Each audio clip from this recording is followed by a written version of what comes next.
This is the Roller Coaster Podcast, and I'm your host, Lucie Q. Life is a wild ride. It has twists and turns. It's scary, exciting, and downright fun. So throw your head back, arms in the air, and come along with me for the ride. Life is like a roller coaster, baby, baby. I wanna ride. Okay, before we get started, check out nectargrowth.com.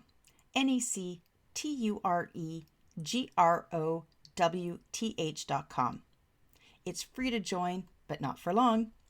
Nectar is an extension of the roller coaster. It's where you can start your own journey of self-exploration and growth.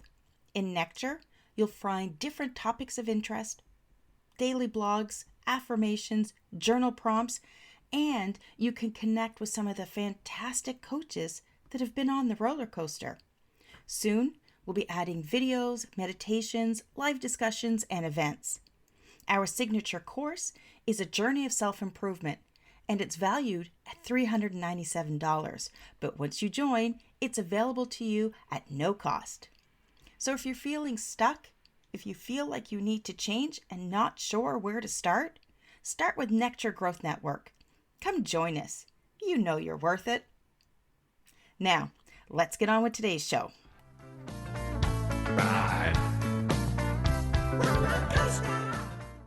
Did you catch my episode last week called The Belief Case? It was in that episode that I shared how I decided to put down the emotional baggage that I'd been carrying around for decades. I decided to forever put down my grief case and instead pick up my belief case.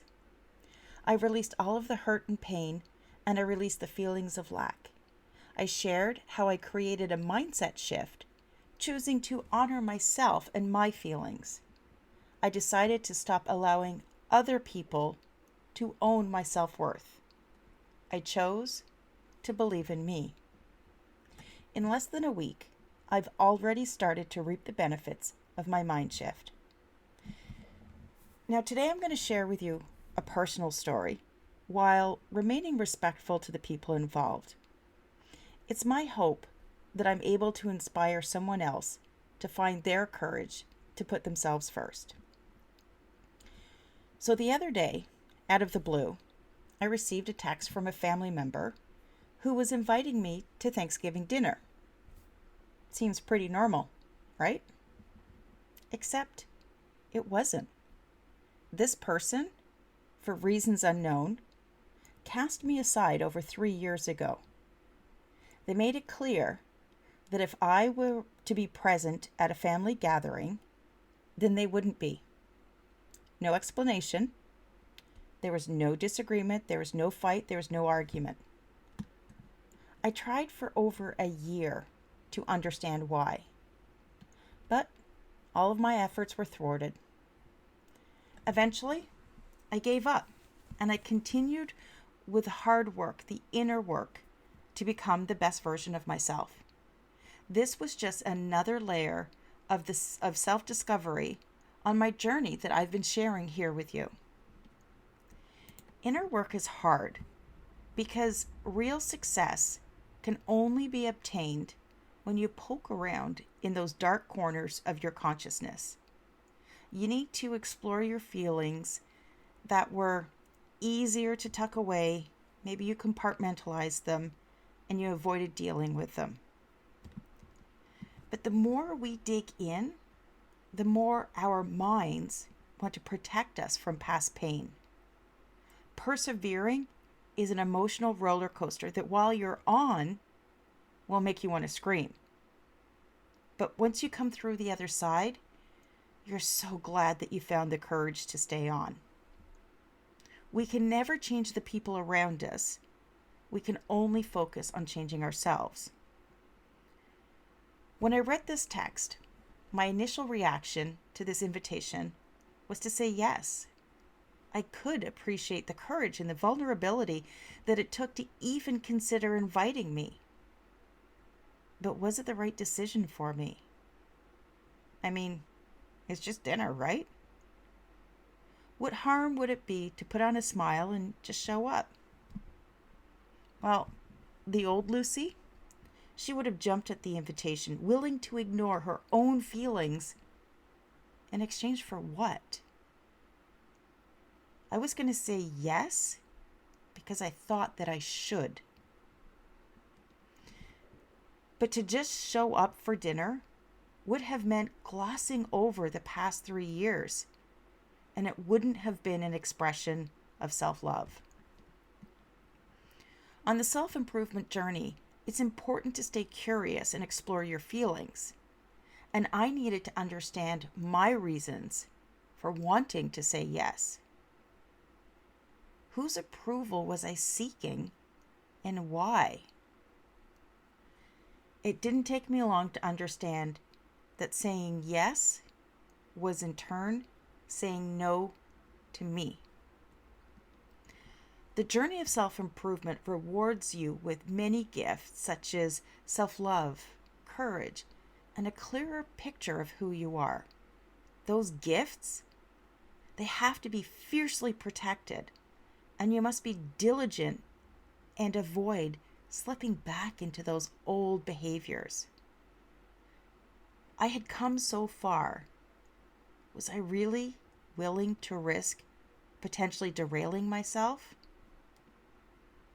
What I've learned over the past few years is that life, well, it isn't black and white.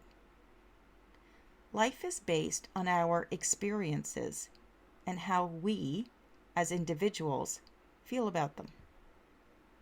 People will say that there's 3 sides to every story.